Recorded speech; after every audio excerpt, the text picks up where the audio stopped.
Dear colleagues, we have arrived now to the moment of conclusions.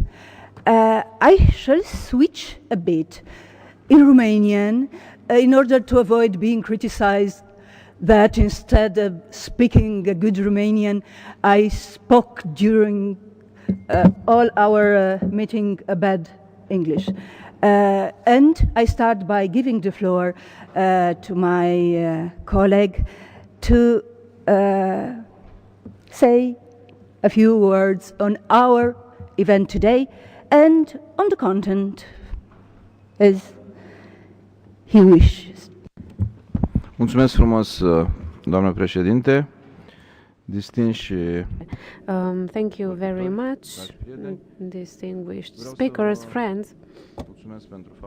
I would like to thank you for the fact that today and yesterday you have been present here in Bucharest for a very important meeting for us, and allow me to express the conviction that in these 6 months Romania will prove to be a very well prepared leader and a correct leader for the eventual debates regarding the European future.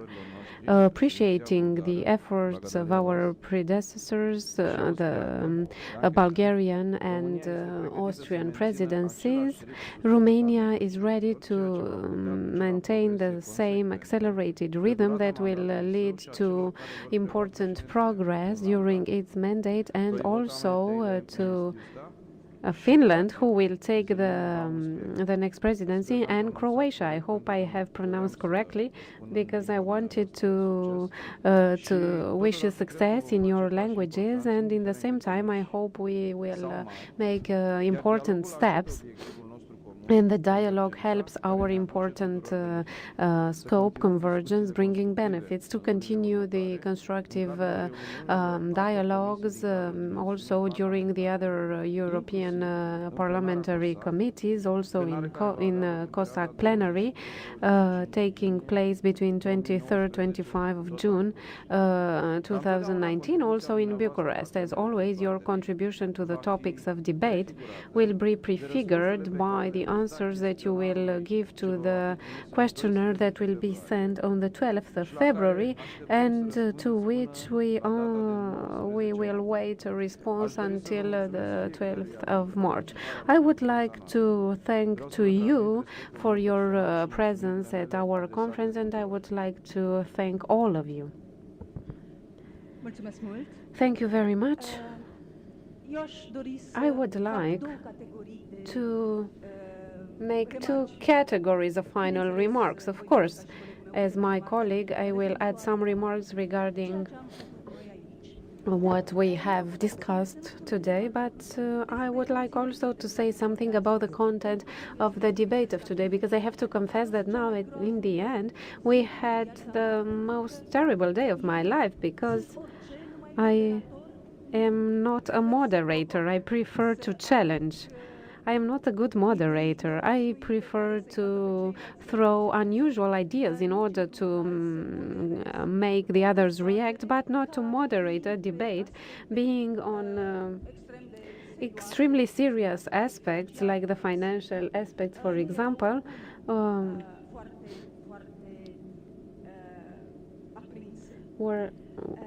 Were not very high importance.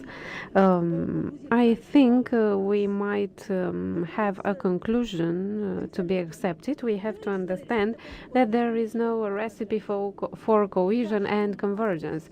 As Daniel Dăianu has excellently stated, reaching this purpose depends on many factors. Once, to what we do in our countries and we can do by ourselves, depends on what is happening at the community level, but also on the world framework. And that's why in the introduction done to the panel, I mentioned the political cohesion.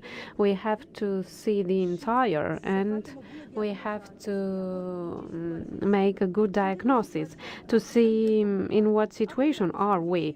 If we have available 3 tools of intervention: the financial financial ones, the budget, the regulations, and the coordination of the policies, which is the state.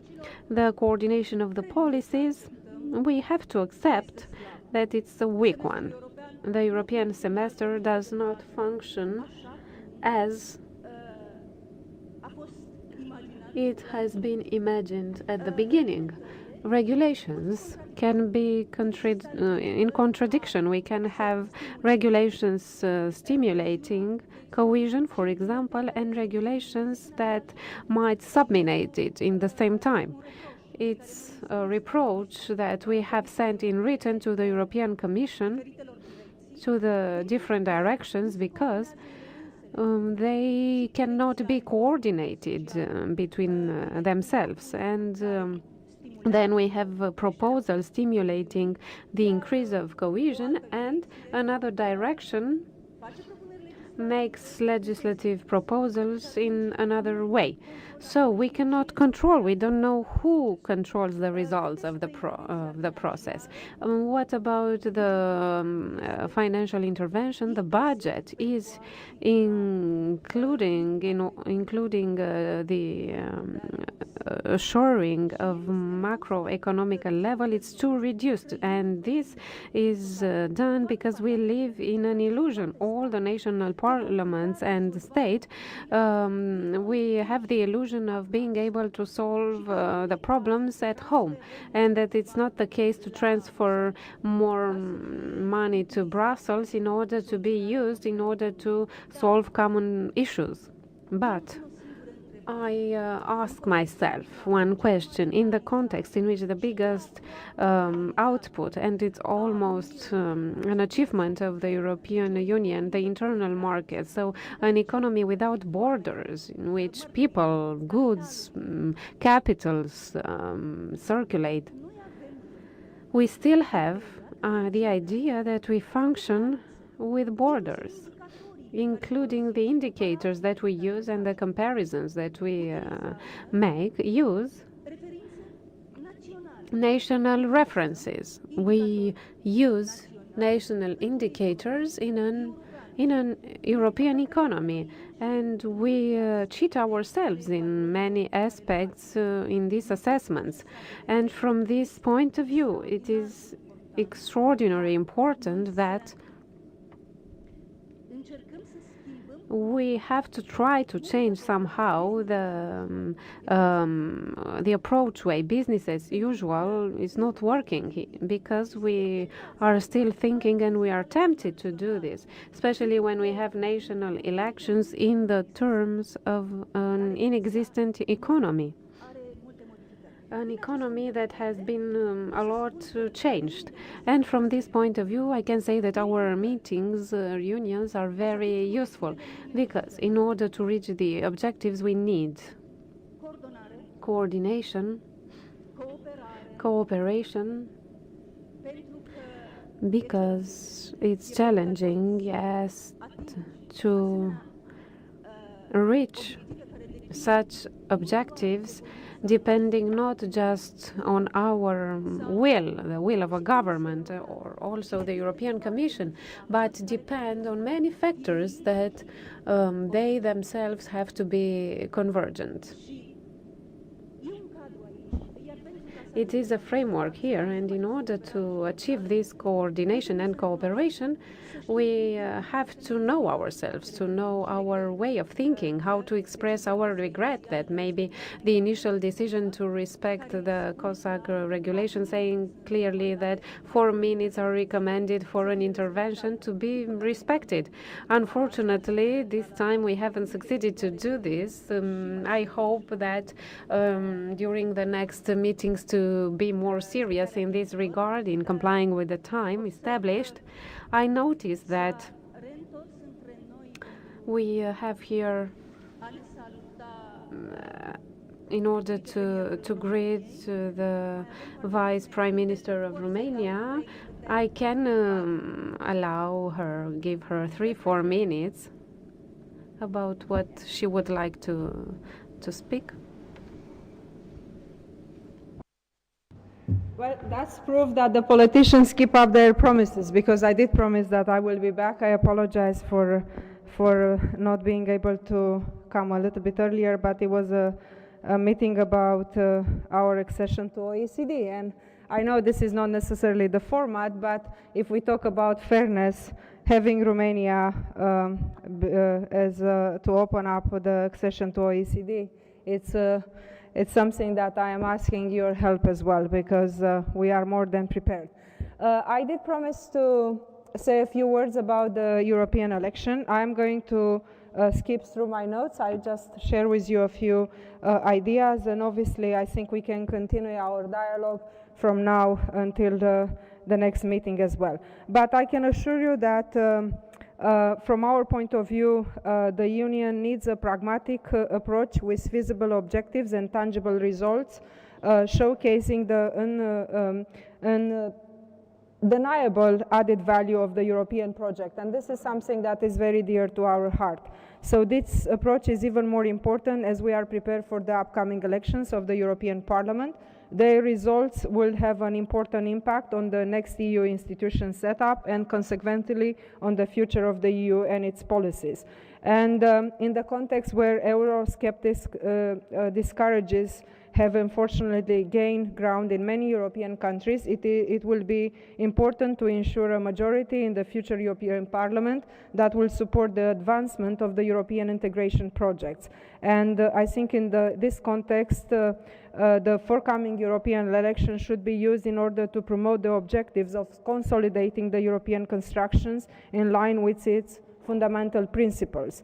Another important aspect will be to increase the voters' turnout in the upcoming elections. This can be achieved by involving citizens in the European debate and by setting up communication efforts on EU's actions and objectives. And I think increasing citizens' awareness and participation in European affairs, especially among the younger generation, is fundamental in achieving the objectives of bringing citizens closer to the EU and in influencing the future of the EU and its policies. And here I salute the initiative of having the citizens' debates. In Romania we had many debates, and I'm sure that those were taking place in other practically in all member states, and I think this is a fundamental, and the conclusions of those debates will be very important for the summit in Sibiu.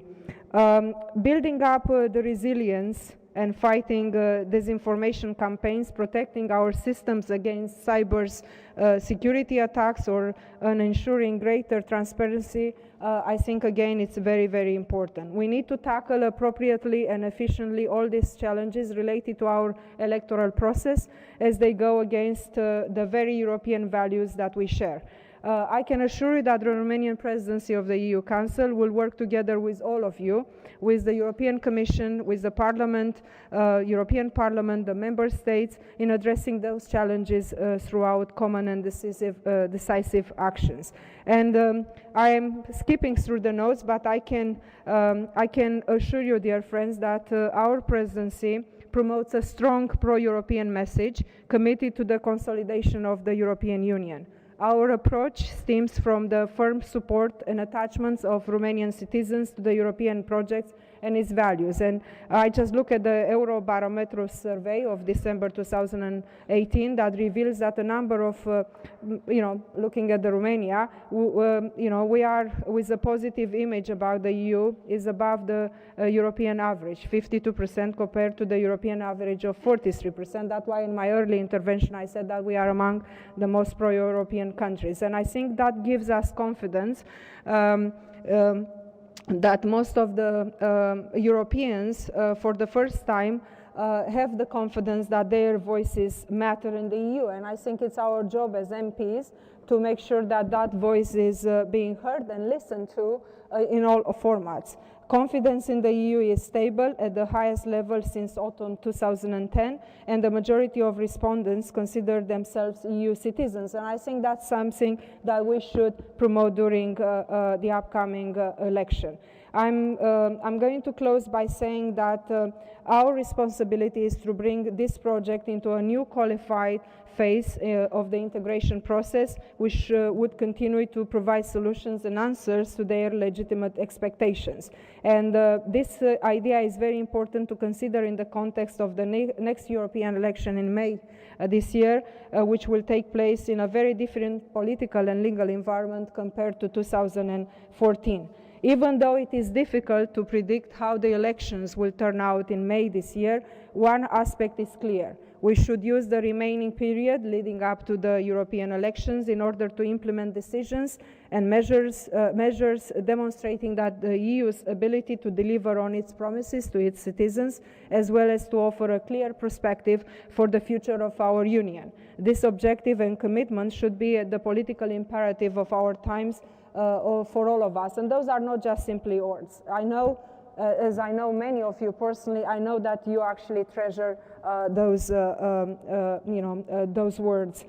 For Romania, the next 6 months are an opportunity to reaffirm and demonstrate our commitment to this project, which remains the most appropriate framework for the sustainable development of the member states and the welfare of our citizens. And we are confident in Romanians' ability, and please join me to be confident as well in our ability to rise to the level of responsibility during these important times, not just for our member states, but for the future of the European Union. So I think throughout our actions at European level, together, being together and being united, we actually will come out very strong after those important elections. Again, really thanking you, and I know I promised that I will be at your disposal for more comments, but I think during the break, for not upsetting my colleagues too much, that I spoke too much, and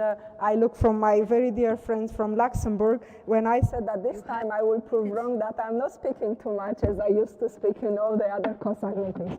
So again, thank you so much, and it's been a great honor beyond any word to be with you today, and to really look forward to have this close dialogue. And it was a great honor to be with you last night as well. Thank you. Giving a speech during the break is quite a performance, but we do appreciate our close cooperation with the government, and we do support our priorities.